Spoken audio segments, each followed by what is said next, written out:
A lot of y'all say you don't love yourself. Let's change that. Actually, you do love yourself. You think I'm crazy? Well, it's actually the voice in your head telling you that you're not good enough and you don't love yourself. That voice has a mind on its own because all the data it collected over the years. But you're not the voice in your head. How do I know that? Because you cannot be anything that you can observe. You're not your body because you can see it.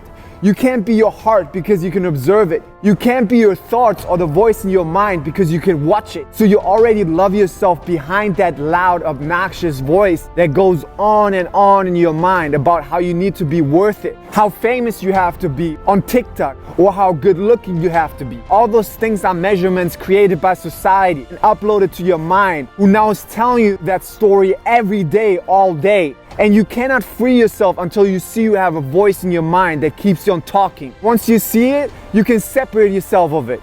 If you don't see it, you are identified and involved with it. Like an abusive relationship where you identify with your emotions and that's why you stay. Your mind tells you a story too. Like he's the one or you will never find someone better. You gotta understand that the cause of all your problems is your mind. That running voice in your head. It runs laps and laps around you and created the biggest trick by making you believe it is you. The biggest trick the mind did is to say that it is you. And because all your family and friends believe the mind is you, you believe it too. Let's free you, shall we? Because if we free you, the spell is over. You will not even think about if you love yourself because you enjoy life so much, it wouldn't make a difference. You're gonna love nature and everything, including you. A worthy being never asks itself, is it worth it? Have you ever seen a dolphin jumping through the ocean, having the time of his life, and pausing mid-air to rethink his own worthiness, or if he loves himself? Or your dog, while he's playing with you or chasing for a ball, playing catch. Have you ever seen him stop in his tracks to think about, am I worthy? Can I even catch this ball? I don't know if I can, sir. Can you help me? I don't know if I'm worthy anymore. No, I don't want to catch this ball. Have you ever seen a dog doing that? No, he didn't, because he has too much fun to think about if he's worthy or not. So how do you free yourself from that voice? First step, know that you're not that voice. Separate yourself from it. What do you do when you want someone to leave? Ignore them. So do the same with the voice. Ignore it. And don't get involved with what it says. It only keeps going because you resist it. And you have literally back and forth arguments with it. Like, no, Trisha said this. I feel like I'm not good enough. Or because I didn't get to be with Paul, I'm not good enough.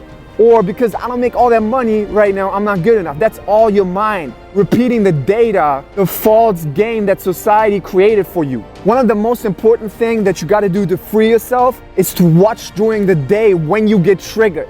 Let me give you an example. Let's say you meet a guy and he plays hard to get. Watch where you feel that and where you get triggered. Does your mind say right away, oh, he's not interested. He must be more high value than me. Chase him, go chase him. If you're unconscious like that, you will run after him and chase him and maybe find yourself a month later in an unhealthy one-sided relationship and 2 months later, heartbroken and depressed. Then you might watch one of my videos and you understand, okay, this is not me, it's a pattern that I have and I can break it. If you don't believe it's a pattern and there's another solution, go try everything else. I promise you, you will not get happy until you work on your own relationship with yourself first. So then you say, I want to break it.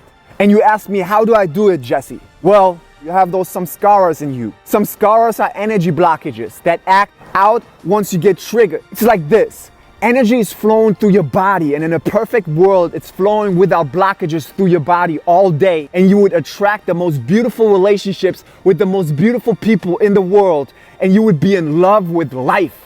Well, you had some experience in your life that hurt your psyche and made you close up. As soon as you closed in those areas, energy got clogged up. Energy blockages were created, which are those samskaras.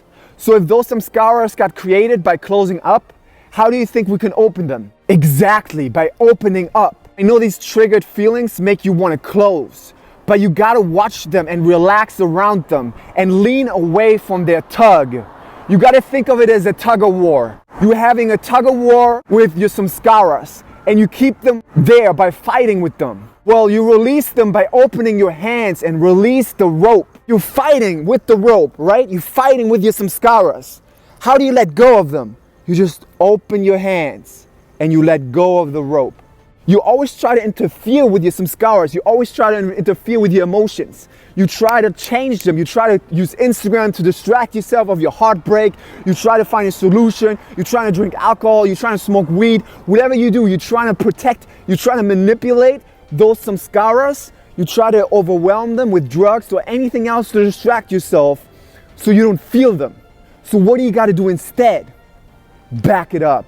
Let them be the way they are. Watch them and don't interfere. If you don't interfere, they will go their own course and release. Look, when you release them by opening your hands, no matter how strong they are, they will flow away. They will release out of you and you will be free. This is the only way. You need to relax around them. And when they tug on you, lean away from the tug. Observe them. The feeling will move and change, and on some point, release. Michael Singer says it's like two pro football teams that you have a tug of war with. You're on one side and they are on the other. You want to go home, but you can't because their tug is so strong. They pull you everywhere they want to go. They pull you into relationships and into actions that cause you harm. And you even think those football teams are you. Sad, isn't it? How do you win? You pull with them, you pull with them, you pull with them, you want to go home? Let go. Let go. They all fall down. They fall down and you go home. Fuck them. Fuck it. You go home. Go home. And you can go to your real home, which is the real you behind the thoughts. Then you are free. It's a moment-to-moment practice. Relax and release. Relax and release. Even I relax and release right now. You relax and release every moment. That's how you love yourself. That's how you find your worth. Actually, you will not even think about these things anymore. You will not think about your worth or anything like that. You will just do what you want. You will just be free and do what you want. Isn't that amazing? You will just be free. And you will express your light and people want to be around you.